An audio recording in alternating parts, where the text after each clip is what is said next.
అందరికీ నమస్కారం అండి. మీ అందరికీ తెలుసు, గత జగన్మోహన్ రెడ్డి పాలనలో కొంతమంది ఐఏఎస్ అధికారులు కానీ ఐపీఎస్ అధికారులు కానీ చాలా రకరకాలుగా జగన్మోహన్ రెడ్డిని ప్రసన్నం చేసుకోవటం కోసం అనేక రకాలుగా ప్రజా వ్యతిరేక కార్యక్రమాలకు పాల్పడినటువంటి విషయాన్ని మనందరం కూడా గుర్తుంచుకోవాల్సినటువంటి అవసరం ఉంది. మీ అందరికీ తెలుసు, మరి ఒక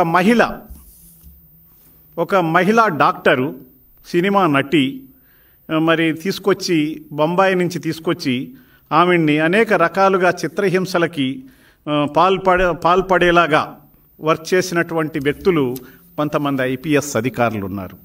దాంట్లో ముఖ్యంగా ఇంటెలిజెన్స్ విభాగానికి అధిపతిగా ఉన్నటువంటి పిఎస్ఆర్ ఆంజనేయులు గారు, వారు చేసినటువంటి కార్యక్రమాలను మనం తీసుకున్నట్లయితే, మరి వారు ఐపీఎస్ ఆఫీసర్గా ఉంటూ అధికారిగా బాధ్యతలు స్వీకరించే ముందు భారత రాజ్యాంగం పట్ల నిబద్ధతతోనూ, న్యాయం పట్ల మరి శ్రద్ధతోనూ, భయభక్తులతోనూ, రాగద్వేషాలకు అతీతంగా పని చేస్తానని చెప్పి వారు ప్రతిజ్ఞ చేసి ఉన్నారు. అవన్నీ కూడా పక్కన పెట్టేసి ఈ రోజున తన ప్రాపకం కోసం, ప్రభు అంటే జగన్మోహన్ రెడ్డి, ప్రాపకం కోసం ఎవరైతే జగన్మోహన్ రెడ్డి మంత్రిగా ఉన్నాడో, ఒక పారిశ్రామికవేత్తతో స్నేహితత్వంతో ఉన్నటువంటి వ్యక్తి, ఆ వ్యక్తి మరి తన యొక్క ఈ కాదంబరి జత్వాని ఏదైతే తనకు ఇబ్బంది కలిగించినటువంటి వ్యక్తి సజ్జన్ జిందాల్ మీద కంప్లైంట్ చేస్తే బొంబాయిలో, ఆ కంప్లైంట్ అట్లా ఉండగా అతను ముఖ్యమంత్రిగా ఉన్నటువంటి జగన్మోహన్ రెడ్డితో కలిసి ఈమె మీద, కాదంబరి జత్వాని మీద కుట్రపూరితమైనటువంటి కంప్లైంట్లు తీసుకొచ్చి ముందుగానే కేసుని ఎలా అరెస్ట్ చేయాలని గ్రౌండ్ ప్రిపేర్ చేసుకుని, దాని మీద కంప్లైంట్ లేకుండానే ప్రిపేర్ చేసుకున్న తర్వాత కంప్లైంట్ తీసుకుని హుటాహుటిన బొంబాయి పోయి ఆమెను తీసుకొచ్చి 40 రోజులు చిత్రహింసలకు గురిచేసి ఒక మహిళను అమానవీయంగా, శారీరకంగా, మానసికంగా మరి చిత్రహింసలు పెట్టినటువంటి ఒక నీచ స్వభావం కలిగినటువంటి ఐపీఎస్ అధికారి పిఎస్ఆర్ ఆంజనేయులు. అటువంటి ఆంజనేయులు ఆ పార్టీకి ఉన్న నైతిక విలువలు ఏంటో అర్థం కావట్లా. అటువంటి వ్యక్తిని వెనకేసుకొస్తుంది వైఎస్ఆర్సీపీ పార్టీ. అంటే వైఎస్ఆర్సీపీ పార్టీ పూర్తిగా ప్రజల ధన మాన ప్రాణాలతో ఆటలాడుకోవటమే ఆ యొక్క వైఎస్ఆర్సీపీ నైజం అనేది గత 5 సంవత్సరాలుగా మనం చూస్తూనే ఉన్నాం, ఇప్పుడు కూడా చూస్తూనే ఉన్నాం. అటువంటి వ్యక్తుల నుంచి మరి ఇంకా వైఎస్ఆర్సీపీ పార్టీలో ఎవరో కొంతమంది మంచివాళ్ళు ఉండొచ్చు, వాళ్ళని కూడా ఇబ్బంది పెట్టేటటువంటి పరిస్థితిలో ఈనాడు ఎమ్మెల్యేలు, గతంలో మంత్రులు, వాళ్ళందరూ కూడా వైఎస్ఆర్ పార్టీలో జగన్మోహన్ రెడ్డి యొక్క ఆలోచనలతో పనిచేసినటువంటి వాళ్ళందరూ తప్పుల్లో ఇరుక్కుని ఈనాడు అరెస్టులు అవ్వటం జరుగుతోంది. అంటే అల్టిమేట్గా జగన్మోహన్ రెడ్డిని కానీ, ఆనాడు వారి తండ్రి పాలనలో, వైఎస్ఆర్ పాలనలో కానీ అధికారులందరూ, ముఖ్యంగా అధికారులు, మంత్రులు, ఎమ్మెల్యేలు కూడా వాళ్ళు చేసిన తప్పులన్నీ ఒకటి రావటంతో వాళ్ళు అరెస్ట్ అవుతున్నటువంటి సంగతి, వాళ్ళందరూ జైలు పాలవుతున్న సంగతి మనం చూసాం.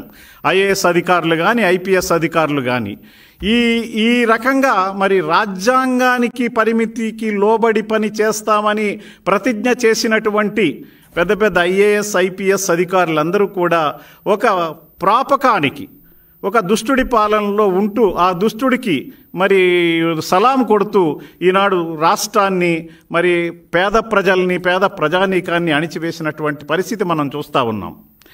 జగన్ రెడ్డి ప్రభుత్వ విధానాలకు విసిగిపోయి తమ హక్కుల కోసం గొంతెత్తిన ఉద్యోగులు, కార్మికులు, ఉపాధ్యాయులు, ఇలా ఒకళ్ళేంటి ఎవరి పడితే వారిని అణిచివేయటానికి ఆనాడు తాడేపల్లి ప్యాలెస్లో సైన్యాధ్యక్షుడిగా ఉన్నటువంటి ఐపీఎస్ ఆఫీసర్ కాదండి ఆయన, పిఎస్ఆర్ ఆంజనేయులు గారు, ఒక జగన్ రెడ్డి దుష్ట సాంప్రదాయం నెలకొల్పితే ఆయన ఆ ఆఫీసులోనే, తాడేపల్లి ప్యాలెస్లోనే కూర్చుని ప్రజల జీవితాలతో, కార్మికుల జీవితాలతో, ఉద్యోగుల జీవితాలతో, ఉపాధ్యాయుల జీవితాలతో ఆడుకోవటం కోసం వారి యొక్క ఉద్యమాలని అణిచివేయటం కోసం ఐపీఎస్ సెక్షన్లని పక్కన పెట్టి వైపీఎస్ సెక్షన్లు అమలు చేసినటువంటి వ్యక్తి పిఎస్ఆర్ ఆంజనేయులు. ఈనాడు కులమతాలతో వారిని గురించి సపోర్ట్ చేయడానికి కొంతమంది ముందుకు వస్తున్నారు. కులం ఏదైనా, మతం ఏదైనా, ఎవరైనా, ఎటువంటి వారైనా సరే న్యాయం కోసం పోరాడుతోంది కూటమి ప్రభుత్వం, రక్షణ కోసం పోరాడుతోంది కూటమి ప్రభుత్వం. పేద ప్రజానీకానికి, సామాన్యులకు రక్షణ కల్పించడమే ధ్యేయంగా పనిచేస్తోంది చంద్రబాబు నాయుడు గారి ప్రభుత్వం. అటువంటి చంద్రబాబు నాయుడు గారి ప్రభుత్వంలో మరి ఈ రోజున ప్రతి వారికి కూడా రక్షణ కల్పించడం కోసం పూర్తి స్థాయిలో చర్యలు తీసుకోవడం జరుగుతోంది. జగన్మోహన్ రెడ్డి గారు ఆయన తల్లిని చెల్లిని సోషల్ మీడియా వేదికగా తిట్టించి వ్యక్తిత్వ హవనం చేసి నీచులకు మహిళలకు గౌరవం ఉండదని, మహిళలను గౌరవించే ఆలోచన ఉండదని అరెస్ట్ అయిన పోలీసుని వెనకేసుకొని వస్తున్నట్టు అర్థమవుతోంది మనం చూస్తూ ఉంటే. ఈ రకంగా ప్రతి చోట కూడా సామాన్య పేద ప్రజానీకానికే ఇబ్బందులు కలిగిస్తూ తన తాబేదారులకు, తన వాళ్లకు రక్షణ కల్పిస్తూ, అంటే సామాన్య ప్రజానీకం మీద ఎవరైతే దాడులు చేస్తారో, ఎవరైతే వక్రంగా పనిచేస్తారో, అమానవీయంగా పనిచేస్తారో వాళ్ళందరికీ కూడా జగన్మోహన్ రెడ్డి ప్రభుత్వం రక్షణ కల్పించింది, పేద ప్రజానీకాన్ని మట్టుబట్టింది. ఈ విషయాన్ని ప్రజలందరూ కూడా గమనించాల్సినటువంటి అవసరం ఉన్నది. ఒక సినీ నటి, మోడల్, ఉన్నత కుటుంబంలో పుట్టింది ఆవిడ. గౌరవప్రధానమైన జీవితం గడుపుతోంది. ఆవిడే మనం చెప్పిన మహిళ కాదంబరి జత్వాని. ఇట్లాగా సజ్జన్ జిందాల్, ఇందాక నేను చెప్పిన సజ్జన్ జిందాల్ పారిశ్రామికవేత్త. అతని కంప్లైంట్ ద్వారా ఈ రాష్ట్రంలో చంద్రబాబు నాయుడు గారి మీద కానీ, నాడు రఘురామకృష్ణరాజు గారి మీద కానీ కేసులు పెట్టడానికి, అరెస్టులు చేయటానికి కుట్ర పన్నినటువంటి వ్యక్తి పిఎస్ఆర్ ఆంజనేయులు. ఇటువంటి పిఎస్ఆర్ ఆంజనేయులు ఏ రకంగా న్యాయం చేద్దామనుకుంటున్నాడు, ఏ రకంగా మాట్లాడుతున్నాడు, ఆయన చేసే కార్యక్రమాలు ఏంటి అనేటువంటిది కూడా ఒకసారి మనం ఆలోచించవలసినటువంటి అవసరం ఉన్నది. అవినీతి చక్రవర్తి రాజ్యంలో, అరాచక సామ్రాజ్యంలో కొలువు తీరినటువంటి వ్యక్తి పిఎస్ఆర్ ఆంజనేయులు. ఇదందరం కూడా గమనించాల్సినటువంటి విషయం. తను ఐపీఎస్ అనేటువంటి విషయాన్ని మర్చిపోయి తాడేపల్లి ప్యాలెస్లో పాలేరుగా వ్యవహరించినటువంటి విషయాన్ని ఈ సందర్భంగా మీకు తెలియజేస్తూ, నేను ఎప్పుడు తను ఈ ఇంటెలిజెన్స్ డిపార్ట్మెంట్ నుంచి డీజీపీగా అత్యున్నత స్థానాన్ని కొట్టేయాలని తహతహలాడుతూ, ప్రమోషన్ కోసం తహతహలాడుతూ అడ్డమైన గడ్డి కరిచినటువంటి వ్యక్తి పిఎస్ఆర్ ఆంజనేయులు. చాలా బాధాకరం. అటువంటి వ్యక్తులు ఈనాడు మనం అందరం చూస్తున్నాం. కాబట్టి అటువంటి వ్యక్తులందరూ కూడా, జగన్మోహన్ రెడ్డి నమ్ముకున్న వాళ్ళందరూ కూడా ఇవాళ వన్ బై వన్ జైలు పాలు అవుతున్నారు. ఈ జైలు పాలు చూస్తూ ఉంటే చాలా విచిత్రమైనటువంటి పరిస్థితి ఆంధ్ర రాష్ట్రంలో నాడు జగన్మోహన్ రెడ్డి నెలకొల్పాడు అనేటువంటి విషయం తెలియజేస్తున్నాం. పోలీస్ శాఖ మొత్తం తలదించుకునేలాగా, మహిళల పట్ల అమానవీయంగా ఐపీఎస్ అధికారులు పనిచేస్తుంటే ఎలా దేశ చరిత్రలో సీనియర్ ఐఏఎస్ ఐపీఎస్ అధికారులు సస్పెన్షన్లు గురయ్యారు. చాలా బాధాకరం. ఒక రాజ్యాంగం ఇచ్చినటువంటి హక్కుల్ని, రాజ్యాంగ ప్రసాదితమైన పదవుల ద్వారా ఉండి అవినీతి ప్రభుత్వానికి, అవినీతి చక్రవర్తికి అడుగులకు మడుగులొత్తేటటువంటి అధికారులందరూ కూడా అతి త్వరలో పూర్తి స్థాయిగా వారి మీద చర్యలు తీసుకోవడం జరుగుతుంది. వారందరూ జైలు పాలవటం ఖచ్చితంగా జరుగుతుంది. ఇక ఈ విషయంలో రాజీ అనేది లేదు. కూటమి ప్రభుత్వం రాజ్యాంగానికి కట్టుబడి పనిచేస్తుంది. మరి బాధితులను కిడ్నాప్ చేసి, వేధించి, భయపెట్టి సంతకాలు తీసుకుని మూడో కంటికి తెలియకుండా సెటిల్మెంట్ చేసేటటువంటి జగన్ రెడ్డి కోసం పోలీసులు ఎంత దిగజారిపోయారో మనం చూడండి. వైసీపీ జెండాతో కప్పిపెట్టిన బాధిత మహిళను, తన కుటుంబ సభ్యులను కనీసం నోరెత్తకుండా బెదిరించి ఏపీకి లాక్కొచ్చారు. దీనికి తార్కాణం, ఆ రకంగా కుట్ర పన్నటానికి తన అనుచరులైనటువంటి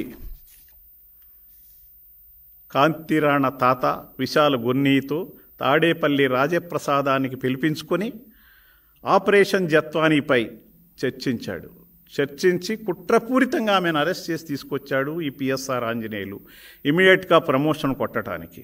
సంబంధం లేని కేసులు అధికార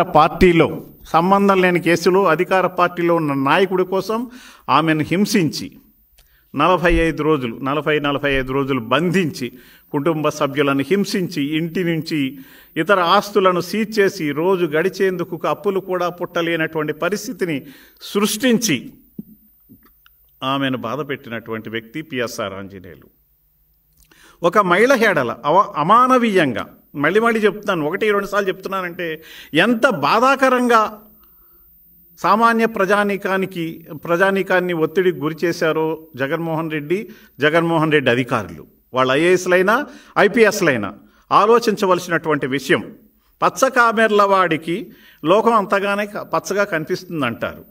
అలాగే జగన్ రెడ్డికి అతని ముఠాకి అందరూ వారికి లాగానే నీచంగా ఆలోచించే మనుషుల్లా కనిపిస్తారు. ఉదయం లేచిన దగ్గర రాత్రి పడుకునే వరకు జగన్మోహన్ రెడ్డి ఆలోచనలు ఏ రకంగా ఉంటాయో దానికి అనుగుణంగానే పిఎస్ఆర్ ఆంజనేయులు, కాంతిరాణా తాత, విశాల్ గున్ని లాంటి వ్యక్తులు ఆ రకంగా పనిచేశారు. దీన్ని ఎవరు కూడా హర్షించలేనటువంటి పరిస్థితులు. దీని గురించి మరి కూటమి ప్రభుత్వం తీసుకునేటువంటి చర్యల్ని ప్రజలందరూ హర్షిస్తున్నారు. కూటమి ప్రభుత్వం తీసుకునే చర్యలన్నీ కూడా ప్రభుత్వం బాగా చేస్తోందంటున్నారు. ఇటు 1 by 1 వైఎస్ఆర్సీపీలో ఇంకా అరాకొరా మంచివాళ్ళు ఎవరైనా ఉన్నట్టయితే ఇంకా పార్టీలోంచి బయటకు పోవటం మంచిది. త్వరలో అందరూ కూడా ఏదైతే ఏ నేరాలకు పాల్పడ్డారో కింద నుంచి పై స్థాయి వరకు జగన్మోహన్ రెడ్డి వరకు ఎవరైతే అన్యాయాలకు, అక్రమాలకు, నేరాలకు పాల్పడ్డారో వాళ్ళందరినీ కూడా కూటమి ప్రభుత్వం తప్పనిసరిగా వారి మీద న్యాయపరమైన చర్యలు తీసుకుని వాళ్ళకు తగిన శిక్షలు పడే విధంగా కృషి చేస్తుంది. ఇప్పటికైనా ఇతర అధికారులు కూడా మీరు ఆలోచించుకుని ఆ అధికారులు నడయాడిన దారిలో నడవకుండా మీరు ప్రజల ఎడల, ప్రభుత్వం ఎడల మంచిగా ఉండాలని వారందరికీ కూడా హెచ్చరిక చేస్తూ సక్రమంగా నడవాలని పూర్తి స్థాయిలో వారి మీద చర్యలు తీసుకోవడం జరుగుతుందని